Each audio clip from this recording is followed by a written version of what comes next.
اسی طرح ایک دفعہ نبی صلی اللہ علیہ وسلم کی زندگی مبارک کے اندر آپ ایک دفعہ تشریف فرما تھے، تو نبی علیہ السلام نے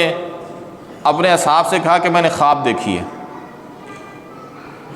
میں نے خواب یہ دیکھی ہے کہ میں دودھ پی رہا ہوں، اور میں نے دودھ پیا، اور دودھ بھی میں نے سیر ہو کے پیا، اور پھر آپ نے فرمایا جو دودھ میرا بچ گیا تھا، یعنی جو پی لیا، جو باقی رہ گیا تھا دودھ، وہ میرے ساتھ عمر بیٹھا ہوا تھا، میں نے اس کو دے دیا۔ میرے پاس عمر بیٹھی، یعنی خواب کے اندر ہی حضرت عمر فاروق رضی اللہ تعالیٰ انہوں نے کہا میرے پاس عمر تھا، تو میں نے جو دودھ پینے کے بعد جو باقی بچ گیا وہ میں نے کس کو دے دیا؟ عمر۔ تو صحابہ نے پوچھا یا رسول اللہ جب آپ نے دودھ پیا، پھر آپ نے اپنا بقیہ دودھ عمر فاروق کو دیا، تو اس کی تعبیر کیا ہے؟ اس کی تعبیر کیا ہے؟ نبی علیہ السلام نے فرمایا اس کی تعبیر علم ہے، اس کی تعبیر دودھ سے مراد علم۔ خواب جو ہے نا اس کا کوئی الگ ہی سلسلہ ہوتا ہے نا، بظاہر یعنی کہ دیکھنے میں کچھ آتی ہے، اس کی تعبیر کچھ ہوتی ہے، خوابوں میں اکثر ایسا ہوتا ہے۔ تو نبی علیہ السلام نے فرمایا جو میں نے ان کو دودھ دیا اس کا مطلب کیا ہے؟ علم ہے، کہ جو اللہ تعالیٰ نے علم نبوت کو عطا فرمایا، جو مجھے اللہ تعالیٰ نے جن چیزوں کے ساتھ نوازا ہے نا، کچھ حصہ اس کے پاس بھی ہے، کچھ حصہ اللہ تعالیٰ نے اس کو بھی دیا ہے۔ چنانچہ وہ پھر آپ واقعات سنتے ہیں، کتنی دفعہ ایسے ہوا کہ حضرت عمر فاروق رضی اللہ تعالیٰ نبی علیہ السلام کو ایک مشورہ دیا، تو نبی علیہ السلام نے کہا اللہ نے اس کے بارے میں کوئی حکم نازل نہیں کیا، تو حضرت عمر فاروق کے مشورے کے بعد اللہ نے وہی حکم نازل کر دیا۔ حضرت عمر فاروق رضی اللہ تعالیٰ نبی علیہ السلام کو کہا یا رسول اللہ یہ جو عبداللہ بن ابی منافق ہے اس کی نماز جنازہ نہ پڑھا، یہ منافق ہے۔ تو نبی علیہ السلام نے فرمایا نہیں مجھے تو اللہ نے ایسا منع نہیں کیا، تو میں نے تو پھر پڑھانی ہے۔ نبی علیہ السلام نے اس کی نماز جنازہ پڑھا دی، تو پھر بعد میں اللہ نے حکم نازل فرمایا کہ آپ اس منافق کی 70 دفعہ بھی نماز جنازہ پڑھ لیں تو میں اس کو معاف نہیں کرنا۔ عمر فاروق کی بات ٹھیک تھی کہ آپ کو چاہیے تھا کہ آپ اس کی نماز جنازہ نہ پڑھتے، آئندہ سے آپ نے کسی منافق کی نماز جنازہ نہیں پڑھنی اور نہ اس کی قبر پہ کھڑے ہو کے دعا کرنی ہے۔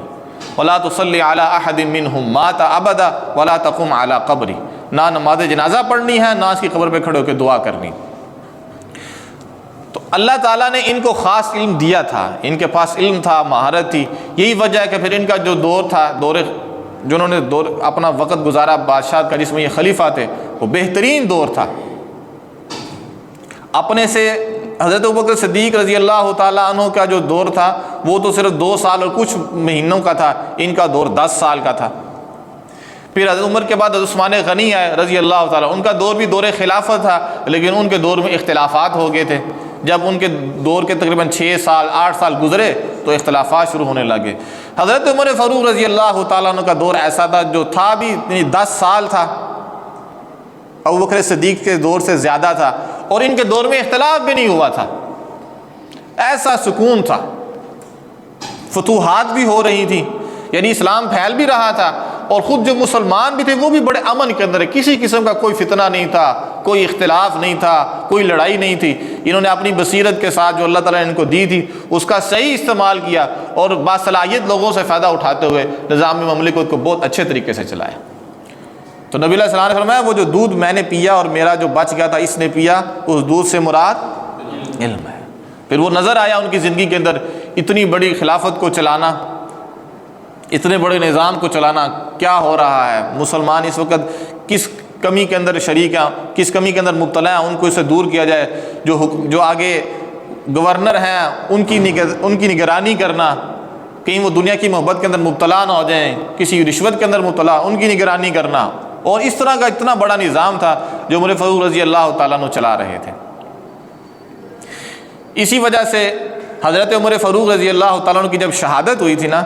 تو شہادت کے بعد حضرت علی رضی اللہ تعالیٰ عنہ نے جو عمر فاروق کے بارے میں تعریفی کلمات کہے تھے، حضرت علی رضی اللہ تعالیٰ عنہ نے حضرت عمر فاروق کی شہادت کے بعد، اب ان کو دفن نہیں کیا گیا تھا، ان کو ایسے چارپائی پہ رکھا ہوا تھا، تو حضرت علی نے ان کی تعریفی کلمات کہے تھے۔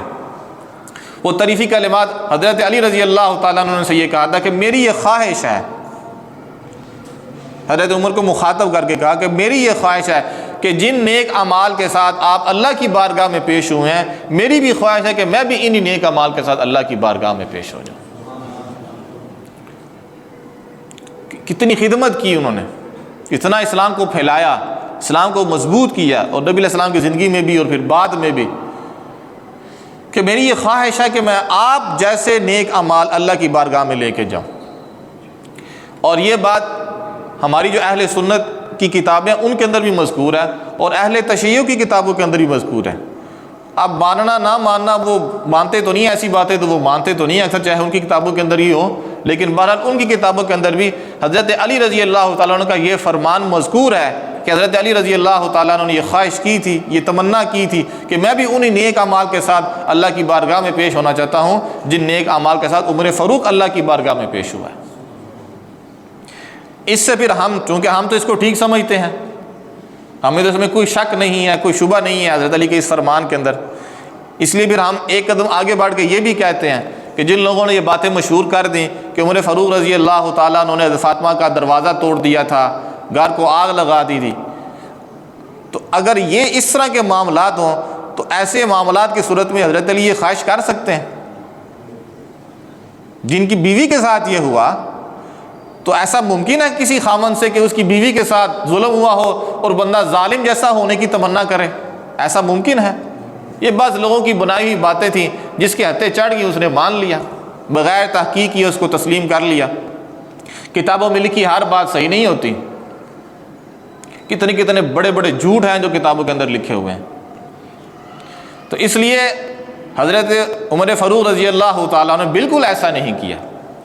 اس کے اوپر شہادت حضرت علی کی ہے رضی اللہ تعالیٰ عنہ، جنہوں نے ان کی شہادت پہ یہ کہا کہ میں ان جیسے نیک اعمال کے ساتھ اللہ کی بارگاہ میں پیش ہونا چاہتا ہوں۔ کہ کتنے اچھے نیک اعمال تھے جو انہوں نے کیے تھے، اسلام کی کتنی خدمت تھی جو انہوں نے کی تھی۔